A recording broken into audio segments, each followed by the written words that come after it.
Welcome to Cheat Sheet Tales, where secrets slip, lies unravel, and the truth always has a twist. Real stories, raw confessions, and shocking betrayals. Drop a comment if you've ever caught a red flag too late. Now let's get into today's. My family forgot my baby shower and said it wasn't that important. I smiled, left the group chat, and canceled every payment I'd been covering. The next day, they finally noticed. Hey everyone, before we kick off today's video, I've got a favor to ask. We've noticed our channel isn't getting as much love lately, and subscribing is one of the easiest ways you can help us out. It's quick, free, and it means we can keep bringing you awesome content. Your support really means a lot, so let's work together to keep this channel growing. Thanks a bunch. Now let's dive into the video. So there I was, trying to keep my voice steady, even though it was totally shaky, asking them why they didn't invite anyone to my baby shower. My sister, in typical fashion, brushed it off with a, "You're so sensitive," and said they didn't think it was a big deal. Seriously, I was standing there in the kitchen, one hand on my belly, the other holding my phone, feeling like I was about to either burst out laughing or crying. I was 34 weeks pregnant. My feet were swollen. My back was killing me, and I'd been telling them about this baby shower for a whole month. Every time I mentioned it, they were like, "We'll figure it out," or "Don't worry, we've got you." Yeah, turns out they didn't have me at all. I had sent them my gift registry, made the invitations, confirmed dates twice, you name it. But they just didn't care. My mom jumped into the call, telling me baby showers are more for the first kid. And I was like, "Hello, this is my first kid." Then my brother Max dropped a message in the family group chat saying, "TBH, not a huge deal. It's just a baby shower." Just a baby shower? As if I hadn't been paying his car insurance for the last couple of years, or helping mom with her mortgage secretly every month so she wouldn't fall behind, or buying groceries for my sister when her fiancé ditched her. Looking at all those seen ticks on the chat without any responses, I just did what I had to do. I smiled, hit the 3 dots next to the chat, and left the group. Then I calmly went on my banking app and started canceling all those automatic payments.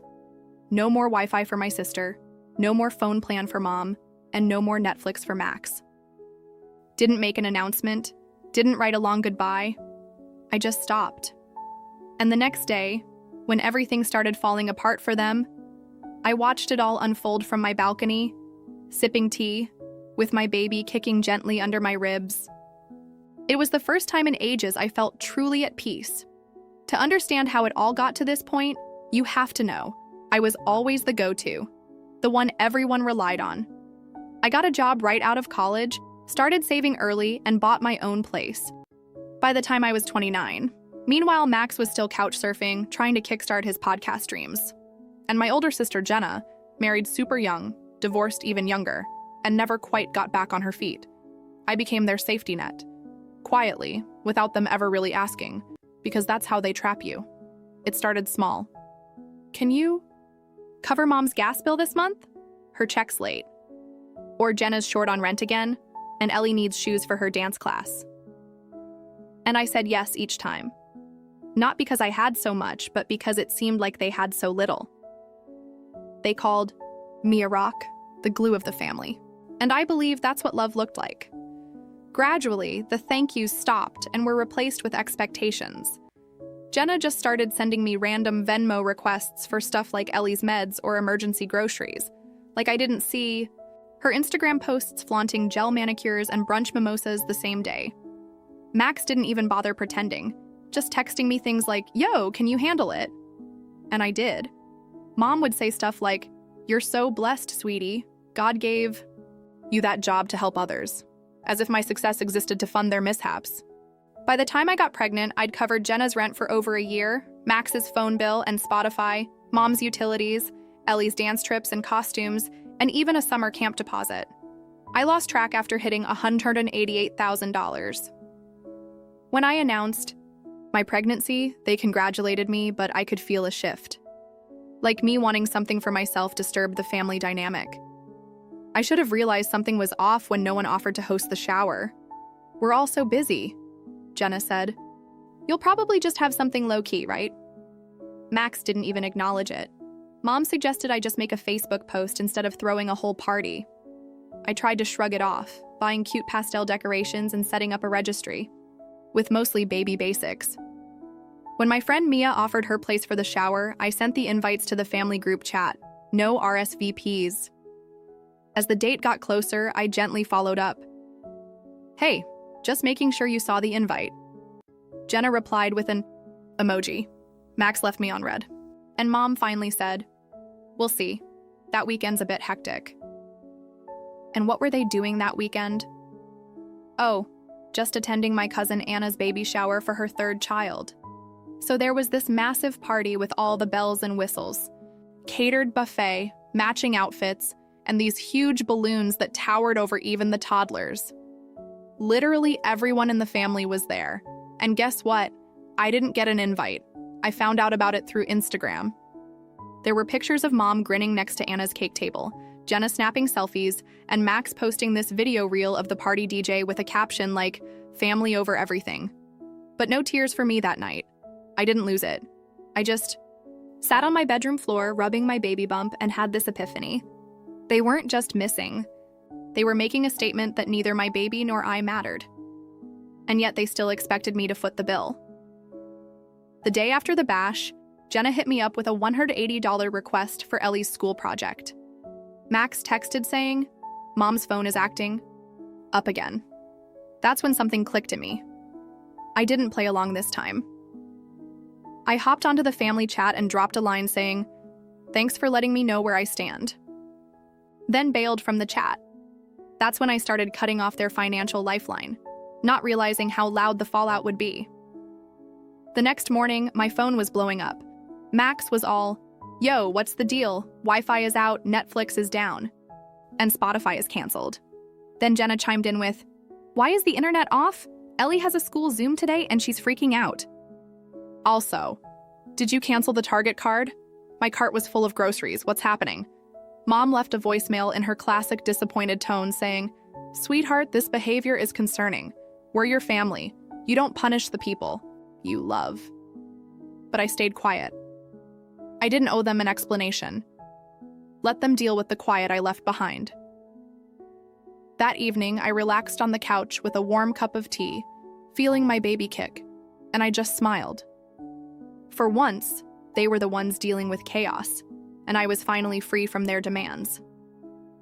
2 days after I exited the family chat, Mom called, and without a hello or asking how I was, she just said, we're all coming over tonight, we need to talk. You could hear she had her speeches ready. They weren't here to chat. They wanted to corner me. But I was ready. At 6:04 p.m., they charged in like a storm. Mom didn't even look at me. Jenna tossed her purse down like it was a nuisance. And Max strolled in trying to look laid back but clearly tense. They didn't ask to sit, didn't ask how I was. They just took over my space like they still owned it. Mom kicked things off, arms crossed. Let's just get to the point. The silent treatment and canceling payments, it's childish. We're all shocked. I just raised an eyebrow. You're shocked I stopped paying for everything? Max leaned in, all annoyed. Yeah, the Wi-Fi, Netflix, my gym app, they're all messed up. Did you cancel them on purpose? I smirked. Yeah, Max, that was the point. Jenna rolled her eyes, snatching her purse. Oh, so this is about the baby shower? Get over it. I stood up slowly, hand on my belly. You're right. It's not about the party. It's that I'm 34 weeks pregnant. And none of you thought I was worth being there for. Not even an RSVP. Mom tried to intervene. We didn't mean anything by it. Baby showers are usually for first babies. I cut her off. This is my first baby, and you knew that. Silence. You didn't forget. You made a choice. You were all in for Anna's shower last weekend. Balloons, buffet, the works, while ignoring mine. Then Jenna hits me up for $180, and Max wants me to sort out Mom's bill right after. Jenna groans, oh, don't play the victim. You've always been generous. What now? You want a medal? That was it. I laughed, a bitter laugh. Beyond repair. Let's talk about this generosity. I covered your rent for 11 months. Jenna paid for Ellie's dance school stuff, summer camp, while you flaunted your manicures and brunches. Max, I sorted your phone bill, gym, Spotify, Uber credits. You even texted me to cover things like I was your PA, not your sister. Not your sister. Mom's voice shot up. You're making this a bigger deal than it is. We're family. We thought we could trust you. I shot back, no, you thought you could use me. And you did. For years. Max scoffed. What do you want? A standing ovation? So you made some money and helped out. Big whoop. That doesn't make you better. I leaned in and said, no, Max, I'm exhausted. I'm totally done. I've bent over backward for this family. And the one time I needed a tiny bit of kindness, you couldn't even act like you cared. Jenna rolled her eyes and stood up, hands on her hips. You're so dramatic. Do you want us to cry now or throw you a pity party? Grow up, she snapped. Out of nowhere, my cousin Lisa, who'd been quiet the whole time, stood up. I was on your side, she said, her voice quivering a bit. But this is just disgusting. You all act like she's an ATM and then treat her like dirt the moment she sets a boundary. Everyone turned to Lisa, shocked.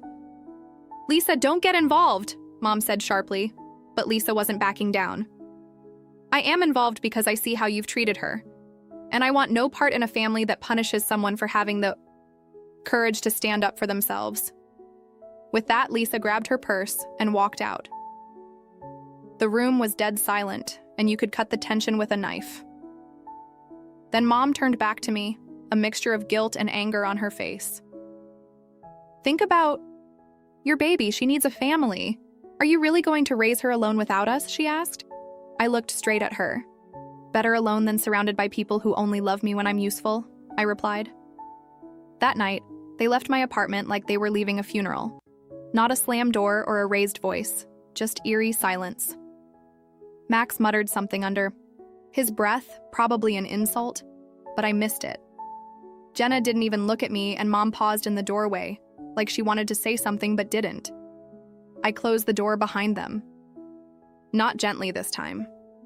I stood in the kitchen, lights off, holding a warm cup of tea against my belly. My baby moved a bit and then settled. The silence felt like a breath of fresh air, a freedom I hadn't felt in years. For once, I didn't feel guilty for saying no, for walking away, for putting myself first. The following days were pure chaos, but it was no longer my circus to manage. Day 1, nothing. No texts, no calls. The family group chat was missing me. Max put up a passive-aggressive Instagram story. When people turn their back on blood, don't be surprised when they drown alone. Jenna reshared it with 3 broken heart emojis. I ignored it. They were after attention, but they weren't getting mine. By day 3, the guilt trip started. Mom texted, asking if we could talk. I didn't reply. We didn't realize how hurt you were, but does that mean you should cut us off? Still nothing from me. By the 3rd message, she was listing their problems: Ellie's school trip, Max's gym membership. My silence was finally making them realize the cost of taking me for granted. Day 5. Panic mode kicked in. Jenna called 5 times in 1 hour, leaving a voicemail full of anger, not regret. You've made your point. Okay. Are you happy? Ellie's devastated. Mom's crying every night. Max is snapping at everyone. You broke the family over some stupid party. I listened, then deleted it without a second thought. Later, I got a message that hit hard.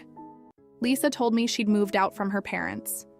I realized how toxic this all was after what I saw at your place. Thanks for standing up. You helped me see clearly. I read the message, feeling relieved. One by one, they were falling apart, but I was finally coming together. Day 7 brought an unexpected visit from Kevin, Jenna's ex and Ellie's dad. We hadn't talked in months, but there he was at my door with a box of baby clothes. I heard, he said. Ellie told me everything. She's not okay. He paused, looking a bit unsure. You were the only one who truly cared about her future, so these are for me and Ellie. She picked the onesies. I tried not to cry. Thank you, I whispered. Kevin lingered, then said something surprising. You know, if you ever need anything, I'm here. Jenna is not doing well. She lost her job last week and blames HR, but I think she knows it's her. I didn't say much, feeling neither joy nor revenge, just relief. They were finally dealing with their actions, and I didn't have to do a thing. 2 weeks later, everything collapsed. Mom called, and I let it ring through to voicemail. Your brother's behind on rent. Jenna's car got towed. We can't get into her dance recital, and I don't know what to do. Please just tell me what we did so wrong. Why are you doing this to us? I listened carefully, reflecting on the mess they were in. So, after everything went down, I played that song one last time and hit delete. Honestly, I wasn't the bad guy. They kind of dug their own grave. Then boom. That same week, a mysterious card with no return address shows up in my mail. Inside was this note with messy handwriting saying, I miss you. Mom says you're mad forever, but I remember the pancakes and how you came to my school play. Hope. The baby is nice. Love, Ellie. I just sat on the floor, clutching that card, and bawled my eyes out harder than I had in forever. It wasn't regret for walking away. It was just this gut punch because Ellie was the innocent one in all of this. 3 weeks after that big showdown, I got a message from a number I didn't know. It was Jenna, but her vibe was totally different. She was quiet, sort of shattered. She said she messed up and destroyed everything, that I was the only one who ever truly helped her. She admitted to saying things she couldn't take back and was sorry. It was just honesty, no tricks, no guilt trips, but it was too late. I didn't reply because I realized that forgiveness isn't something you force, especially when the wounds are still fresh. In the weeks after, things started to look up for me. I noticed random gifts on my registry were being claimed out of nowhere. Diapers, onesies, even a fancy new baby monitor. My friend Mia threw me this chill baby shower with just a few close peeps, and it was perfect. No fake grins, no judgment. Just genuine people who cared. I felt like I was becoming myself again. Not just a bank or a safety net or the invisible daughter. I was just me, ready to be a mom on my own terms.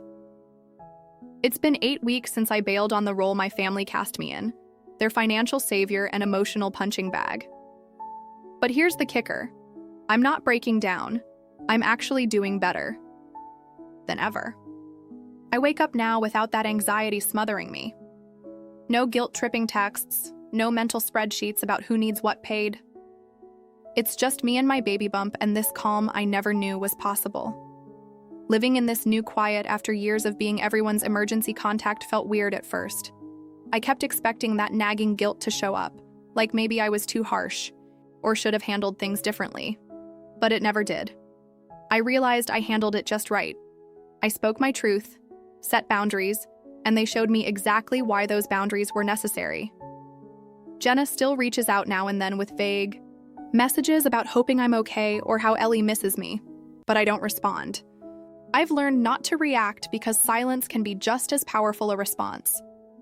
Boundaries aren't mean. They're necessary. Max is out there, playing the victim online, ranting about fake family and how money changes people. He got 2 likes. 1 from Jenna, 1 from Mom. I didn't laugh. I felt bad for him because now, without me as his scapegoat, he's being forced to face himself. A pretty terrifying mirror, if you ask me. My mom finally stopped calling, understanding I wasn't coming back. To their group chat, their table, or the unspoken deal that I owe them for just existing. It's ironic, really. They taught me I was selfish. But when the money dried up, so did their version of love. Makes you think. Right now, I'm building my own kind of family. Mia, my bestie, visits twice a week to help me set up the nursery. Lisa, yes, Lisa is in touch every day, checking in with memes, baby name ideas, and reminders to hydrate. Kevin brought over Ellie's favorite stuffed animal, saying Ellie thought the baby might like it too, and I believe him. I'm still me, but more so. More genuine, more true to myself. The other night, I stood in the nursery watching the mobile spin gently with little clouds and moons under the warm glow of the light, and for the first time ever, I felt truly safe.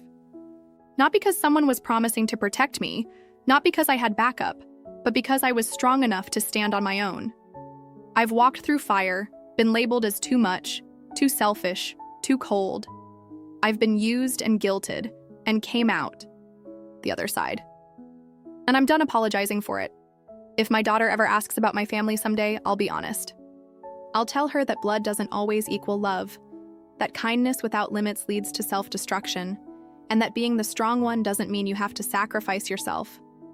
I'll tell her she never has to set herself on fire to keep others warm, and that she's allowed to say no whenever she needs to.